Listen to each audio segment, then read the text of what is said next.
Palestine, terre sacrée pour les fidèles de 3 religions. Les noms de ces villes et de ces sites parlent à l'imagination et touchent l'âme de millions d'êtres humains. Politiquement, le pays a vécu sous autorité britannique de juillet 1922 à mai 1948. Arabes et Juifs s'y côtoyaient, non sans querelle, jusqu'au moment où l'Angleterre renonça au mandat confié par la Société des Nations.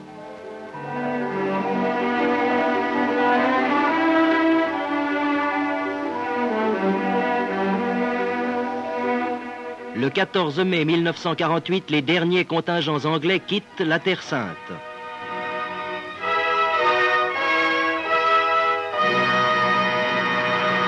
La guerre éclate.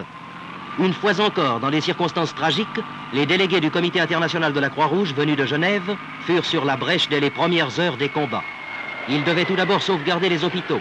Bientôt, ils furent appelés à s'occuper des prisonniers de guerre dans les 2 camps, présidèrent à des échanges de population, créèrent à Jérusalem des zones de sécurité où des centaines de non-combattants trouvèrent asile. Le conflit apaisé, les traces subsistent, ruines matérielles. Mais surtout, un nouveau problème a surgi, l'exode de près d'1 million de réfugiés arabes.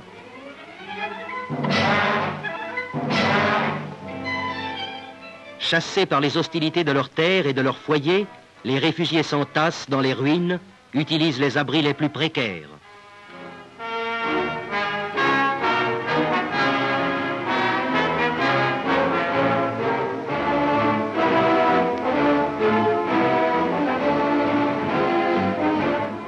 Le Comité international de la Croix-Rouge avait le premier apporté quelques secours à ces malheureux. Mais l'œuvre est trop vaste pour les moyens d'une institution qui n'a pas de ressources propres. À New York et à Genève, les Nations Unies sont alertées. Un crédit de 30 millions de dollars est ouvert pour l'aide aux réfugiés du Proche-Orient. Les Nations Unies prient la Croix-Rouge internationale et les Quakers d'entreprendre la distribution des secours alimentaires et des médicaments qui seront achetés par un service spécialisé de l'ONU.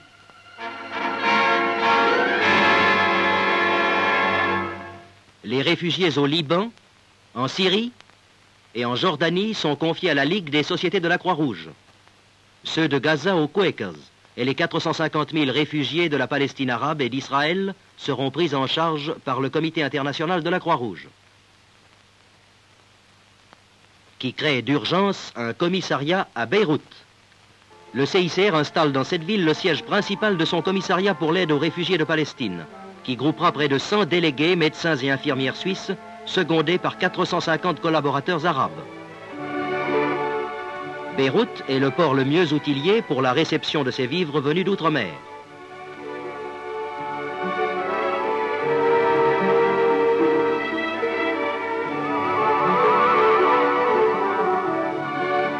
Toutes ces marchandises sont d'abord entreposées en port franc.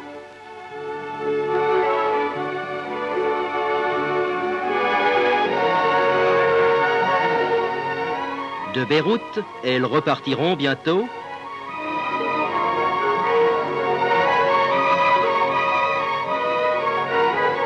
non seulement par terre, mais par voilier vers Haïfa pour les réfugiés en Israël. Les camions du Comité international chemineront vers la Palestine arabe, traversant le désert de Syrie jusqu'à la frontière marquée par le Jourdain. De là, ils gagneront les dépôts centraux qui alimenteront les 6 régions principales: Naplouse, Ramallah, Jéricho, Jérusalem, Bethléem, Hébron. Que de difficultés à résoudre en partant du néant jusqu'à ce que jour après jour, ces colonnes de camions puissent assurer le ravitaillement régulier des 450 000 réfugiés confiés au Comité international, qui distribuera en 16 mois 75 000 tonnes de vivres d'hiver.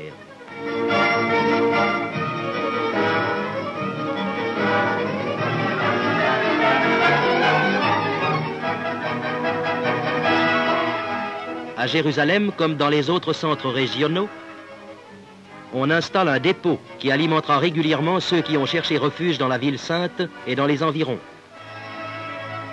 Jérusalem abrite aussi à l'hôpital Augusta Victoria les médicaments destinés à tous les camps de Palestine. Les vivres sont ensuite répartis sur le terrain et ce sera un va-et-vient incessant entre les dépôts centraux et les agglomérations de réfugiés qu'on arrache à la hantise de la famine.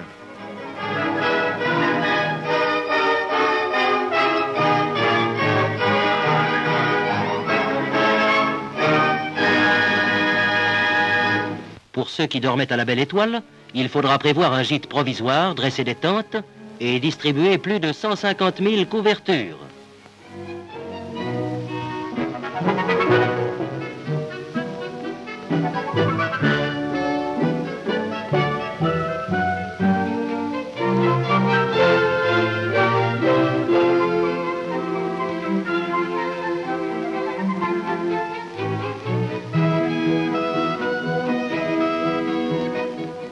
Mais un danger plane sur les masses de déracinés, les épidémies. On les vaccine avec la précieuse collaboration d'une petite équipe médicale de la Croix-Rouge danoise. Des hôpitaux sont installés à Hébron, à Béthanie, à Jérusalem, où l'hôpital Augusta Victoria de 350 lits comprend salle d'opération et laboratoire, dont un pour la préparation des sérums et qui restera comme témoignage durable de l'œuvre du Comité international en Terre Sainte.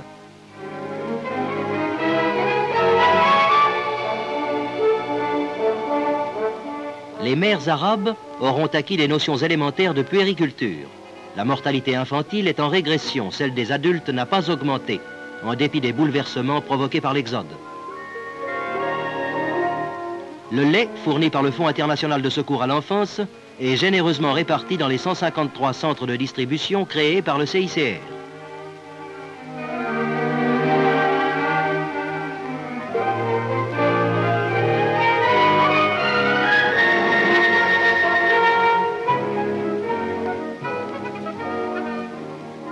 Les vieillards et les enfants sont les premiers bénéficiaires de cette action, dont le bienfait s'étend à la moitié des réfugiés. Ils présentent des cartes qui attestent leur qualité de réfugiés.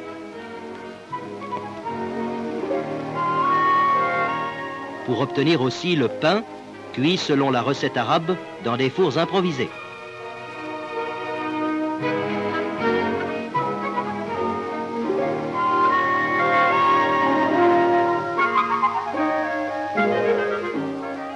Dans chacun des centres de distribution, les réfugiés viennent périodiquement toucher leur subsistance.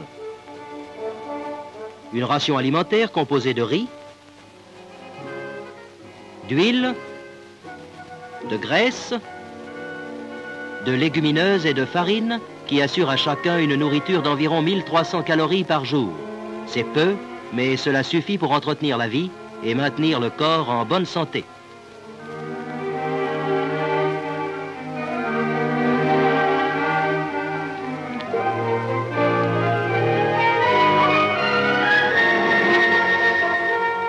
Ânes ou chameaux transporteront cette manne bienvenue vers les abris de fortune.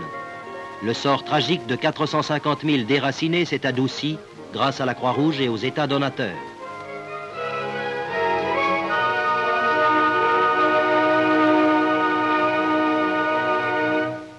La famine désormais conjurée, il faut songer au logement, sortir les réfugiés de leurs grottes et de leurs pauvres huttes.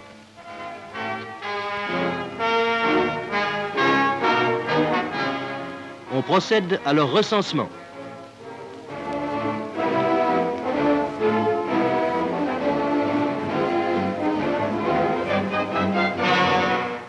Hardes et maigres bagages, pauvres objets sauvés du désastre sont vite empaquetés.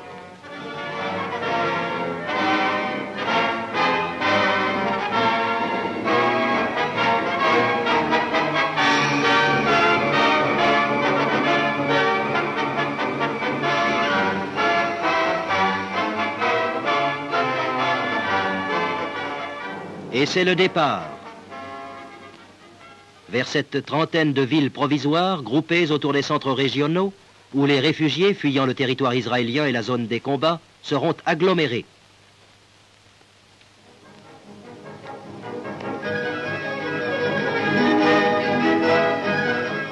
Le camp est monté. Une nouvelle vie communautaire va commencer. Un peu d'ordre se substitue au chaos des premières semaines de l'Exode.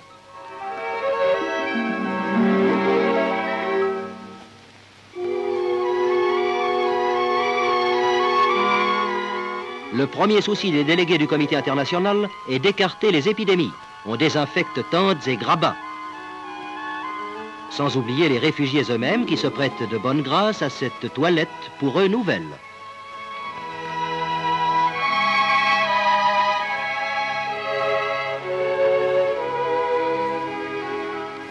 L'eau, l'élément vital par excellence, arrive régulièrement par camion-citerne, emplit les réservoirs,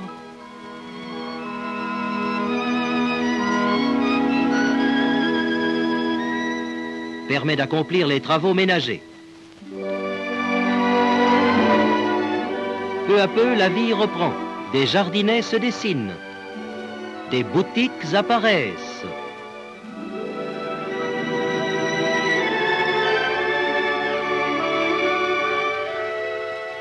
La jeunesse, arrachée à l'oisiveté, retrouve le chemin de l'école.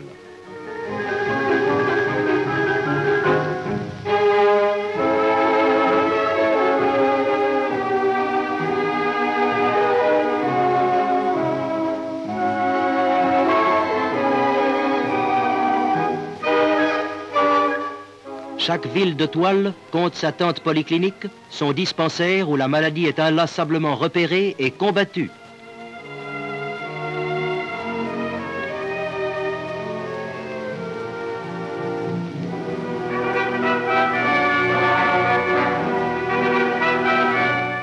Survient-il un cas d'urgence, le patient est emmené par une des ambulances du comité international vers les hôpitaux où médecins et infirmières suisses sont tout installés, au prix de quels efforts, pour que les interventions les plus délicates soient possibles.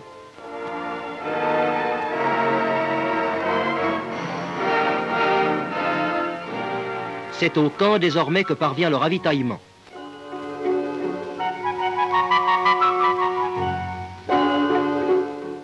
Chaque famille peut cuire à nouveau son propre pain, à la mode primitive, sur le feu de broussailles, alimenté brindille par brindille.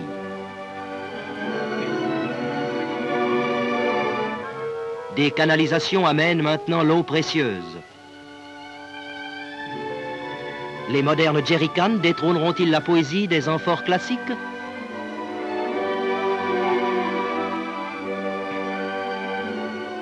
La vie repart sur un rythme plus normal pour ces malheureux que la guerre a arrachés à leur foyer. Le Comité international de la Croix-Rouge a soulagé leur détresse, mais la solution n'est que transitoire. Le rétablissement des réfugiés est un problème gouvernemental qui déborde les compétences et les moyens de la Croix-Rouge. Hébergés dans des camps de fragile construction, les déracinés de Palestine retrouveront-ils un jour la sécurité du lendemain, indispensable à l'épanouissement de la personne humaine?